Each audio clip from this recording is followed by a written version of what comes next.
Hey everybody, it's Kelly. Welcome back to another episode of Ask a Therapist.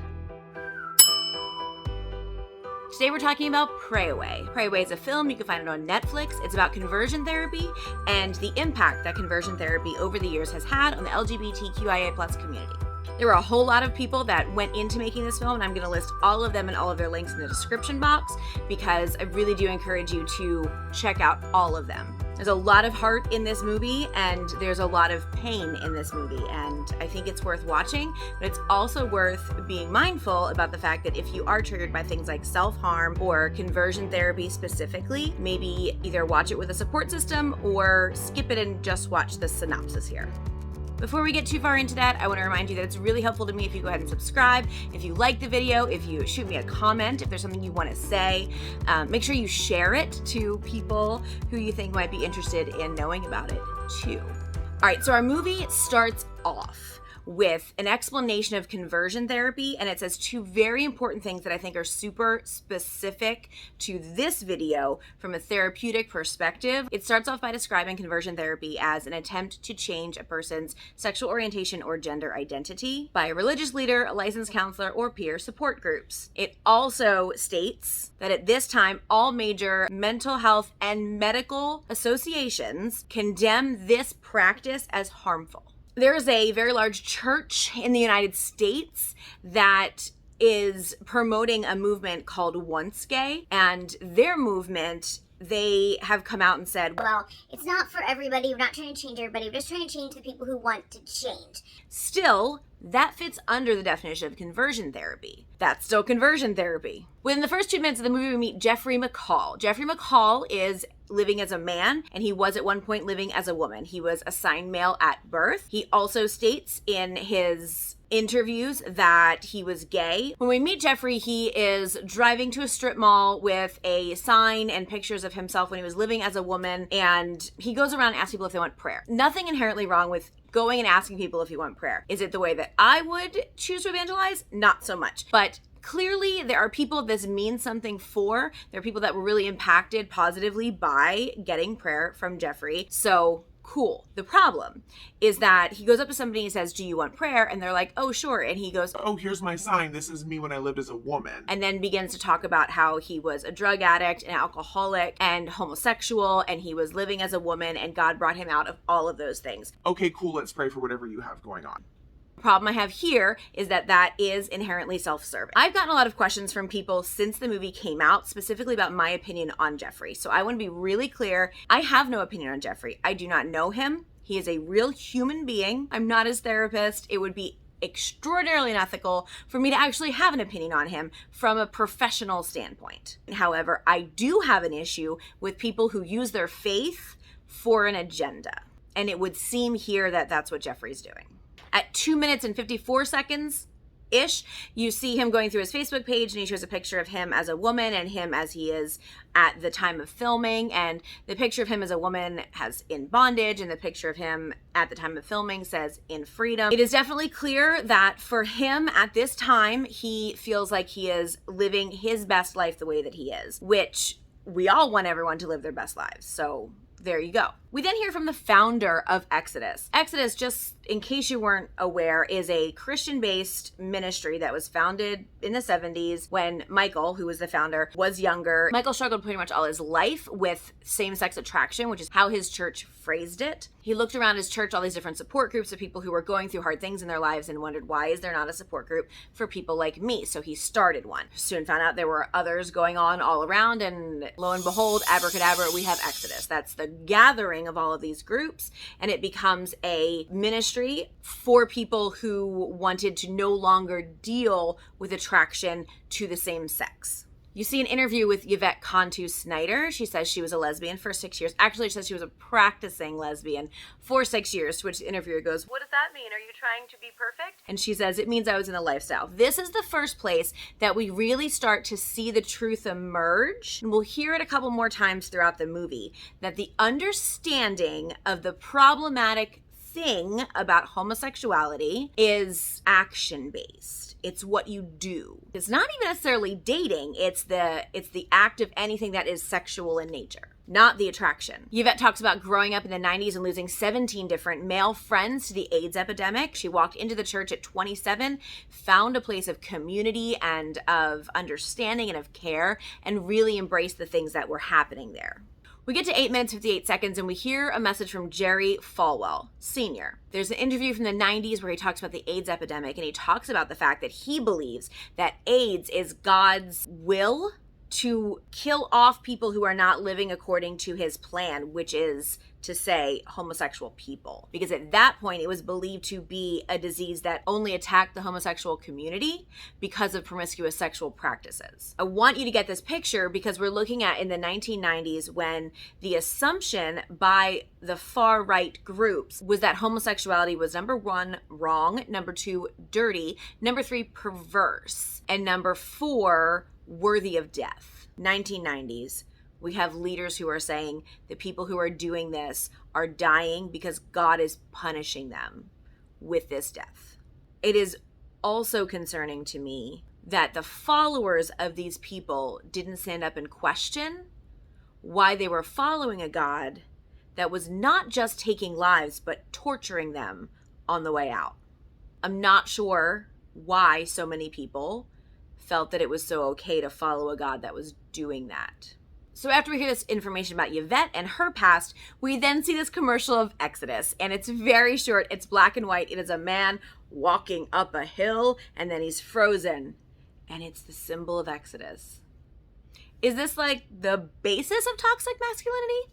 It might be. But what happens next is really interesting. You look at some of the propaganda that was sent out by Exodus, and it's all these people who are really close together, who are looking at the camera, and they are smiling, and they are happy, and they belong. The message that goes out with this is if you come out of this way of being, if you do not act on these urges anymore, if you become heterosexual and cisgender, you'll be happy, and you will belong. And that's powerful. That is really powerful, especially to a demographic of people who have a hard time belonging. Belonging is powerful. Belonging is power. And if you can give someone belonging, you can have power over them. About 12 and a half minutes in, we see John, VP of Exodus, with his wife. He's an ex-gay man. She's an ex-gay woman. They are married and have children now, and they're on the Jerry Springer show. I don't know the background of the other person who's on the stage with them, but it is someone with a clerical collar who talks about the fact that homosexuality, like heterosexuality, is a gift from God. John responds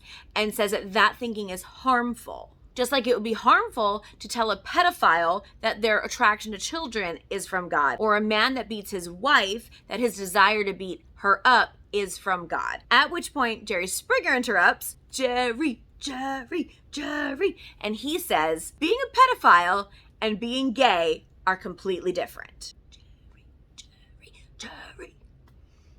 I kind of love this man. And John says, no, I know. And he backs himself up and says, But it's a behavior. Now here's the difference, again, to anybody who uses this argument, because it does get used a lot today. The argument that I'm just using it as an example. I'm not really comparing it to alcoholism or addictions. I'm not comparing it to these other things that are harmful. I'm just comparing it as a behavior. well, then pick a behavior that's not harmful. Let's pick brushing your teeth.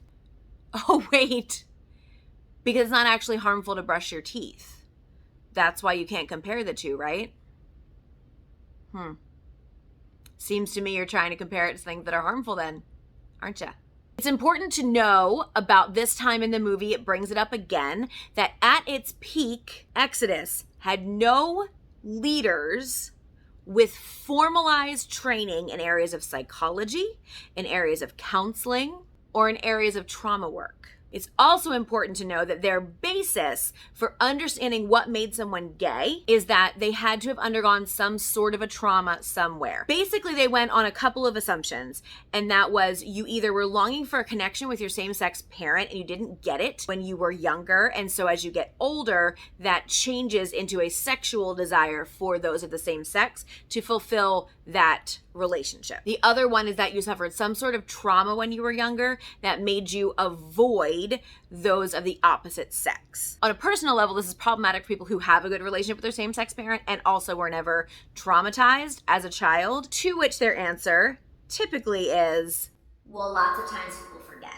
So here we have adults talking to children and other adults, telling them, you're perverse, you're weird, you're gross, and also you were probably molested at some point. Or your parent was a sucky parent, and that's why you are the way you are. Let's fix that, and then you'll be totally normal. I want to know why it is never brought up publicly anyhow. I've heard these two arguments more times than I can count. From the standpoint of working in Christian ministry for so long, even in therapy now, I hear it, the undertones, the overt statements. Someone is gay because they had a bad relationship with their same-sex parent, or someone was abused and that twisted the way they look at sexuality. Both of those ideas are twisted. Both of those ideas are harmful. And for me, the thing that has never sat right about that argument, specifically about the parent one, is that it implies that connection always turns sexual. Somewhere in here, we also get a cut, James Dobson taking people through an imagery of these adorable, innocent 5-year-olds with their hands clasped in their laps, looking at their teacher while their teacher teaches them about adult sexual perversion. What? I find it hard to believe that a man as educated as James Dobson is actually believed that this was happening with regularity across the country. This is not a thing that happens. We always use the most extreme version of something to point people who are kind of waffling in the direction where we sit, to get them to agree with us, to get them on our side.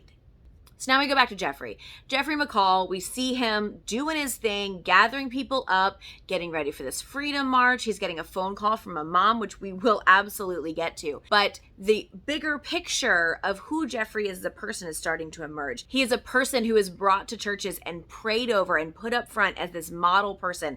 And he is, by all accounts, prior, not someone who belonged. He is someone who abused and turned to substances in order to quell his other pains that he was feeling, his own words, by the way. And now he's in a place where he belongs and he's loved and he's built up and he is just living his best life. And some people would look at that and say, that's authentic, that's what love does. I look at that and say, that's manipulative, because you are giving him this love and this acceptance and this honor as long as he plays by your rules and as long as he acts how you want him to act. That's problematic. If we go out even wider on this picture at this point, we get into the statements he's making about schools and about people in the LGBTQIA plus community. He says those in the queer community use I'm gay, I'm bisexual, I'm transgender as their identity. And then he says there is no one else who does that. There's no other community that does this. Number one, incorrect. Every community defines themselves by the way they belong to that community. Secondly, what he's not saying, and what many of these leaders do not say, but they do mean, is that they are uncomfortable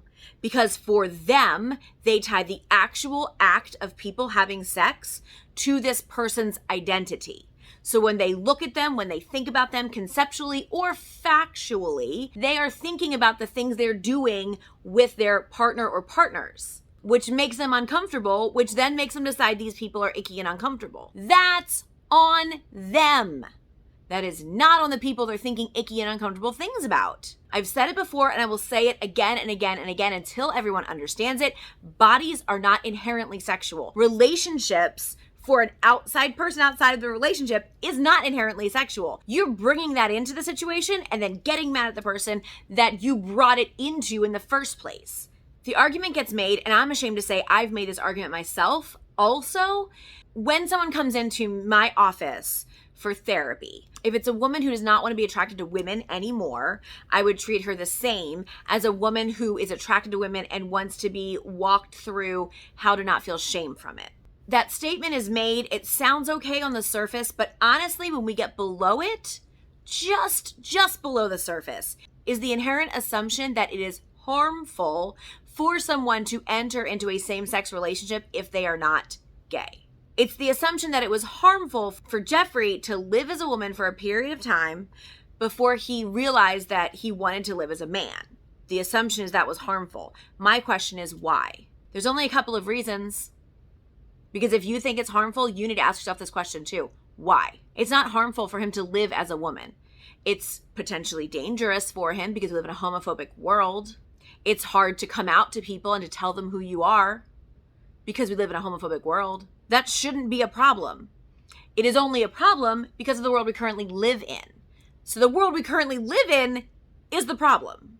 Jeffrey gets a phone call from a mom who wants to tell him about her son who, in her words, now wants to be her daughter.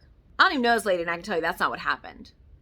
The woman had a child who was born assigned male at birth, and this child grew up, realized who she was, and told mom, this is who I am. And mom said, no, you're not, you're a boy. And she said, bye. And she left. So this woman, this mother, calls Jeffrey up to get advice on how to handle what she calls her son leaving her. And Jeffrey tells her that she needs to stand firm in the way that she knows to be true, and she needs to let this child do their thing because he wants her to love him the way he wants it. It's not untrue, but it's the same thing mom is doing, right? Mom's love is conditional to this child as long as this child presents and acts the way mom wants them to. Because she keeps talking about how she doesn't understand it, or how am I supposed to support this if I don't believe it? You don't have to believe it. Your job is not always necessarily to believe everything. Your job is raising your child. We learned during this movie about Exodus conferences and how they are focused on bringing out the femininity in gay girls and bring out the masculinity in gay boys, because inherently gay girls are masculine and gay boys are feminine. So really what they're saying is that all gay people are trans? Well, that's not right. That can't be what they're saying. Masculinity and femininity are creations of society. The attributes that we prescribe to femininity do not apply to everyone who identifies as female. Just like the attributes we prescribe to masculinity do not apply to everyone who identifies as male. Not every boy likes to play football. Not every girl likes to put on makeup. But somehow the idea is if you get them playing ball together or you get them putting on makeup and gossiping together, then they will be as they were intended and everything will be fine again. Towards the end of this documentary, there are statements by Yvette, and she talks about the slippery slope argument. She says from a very prominent stage that if sexuality was the basis for which we determine marriage, then we would have to allow pedophiles to marry 6 and 7-year-olds, and we would have to allow mothers and sons to marry, and all sorts of pairings just because we decided to change the definition of marriage. That's the problem. When you take something and you liken it to something that is negative, you are assuming that it is negative. Otherwise, you wouldn't compare the two things.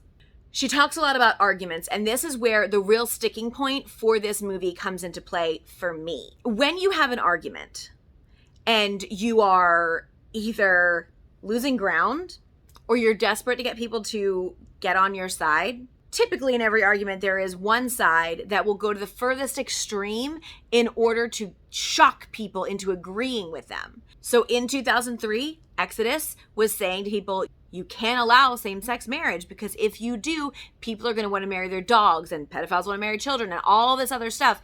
All these terrible things are going to happen. So even though it doesn't seem like a really big deal to you, it will be a big deal. So definitely stay on my side because you don't want to know what's down that corridor. I know. And it's scary. And the other side of it is people just want to be able to get married and enjoy the same protections with the person they love that straight people have been enjoying for years. So I'm gonna be real honest with you guys. I have 3 more pages of notes, and the bottom line is this movie really shone a light on what the big organizations that are so vehemently against people being allowed to be who they are, the negative things they do to people, and the way that it has just sort of enveloped our society. This push to keep things the way they always were is a fear-based push. Changing things always starts with hearing other people's stories. And that's what this movie was about. This movie was about stories, about people who used to lead a movement, who have learned differently now and are living differently. There's a pain in this movie, and that pain on a lot of levels comes from people who know they are responsible for pain for other people and how they deal with that. How do they get up in the morning and live with that? And how do we as a people understand that they know differently now, and so they are doing differently now? In practical application, go ahead and go to the Pray Away website. It is right here. Also, it is going to be in the links in the description. There's discussion guides. There are resources. So please watch this movie if you haven't already. I didn't go through the end because I have more pages of notes than I have time for this video. Our bottom line here is conversion therapy is not backed by any facts. It is not backed by any medical or mental health organization, which is in any way reputable or, licensed in our country. Conversion therapy has done so much harm over the years. And conversion therapy is as simple as getting people together and convincing them they are different in how they know they are. That's it for today. I hope you enjoyed this. I hope this was a little bit helpful to understanding the background of conversion therapy. Starting next week, we're going to do a new series. It's going to be 2 different videos in one. Like, hey, I'm coming out at this stage of my life. How do I do this? And then for the people to whom someone has come out. Hopefully that's helpful. That's something that's been requested a couple different times from different stages of life. So we're going to do a couple different videos. That's coming up next week. Thank you so much for being here. Until I see you again, take care of yourselves and each other.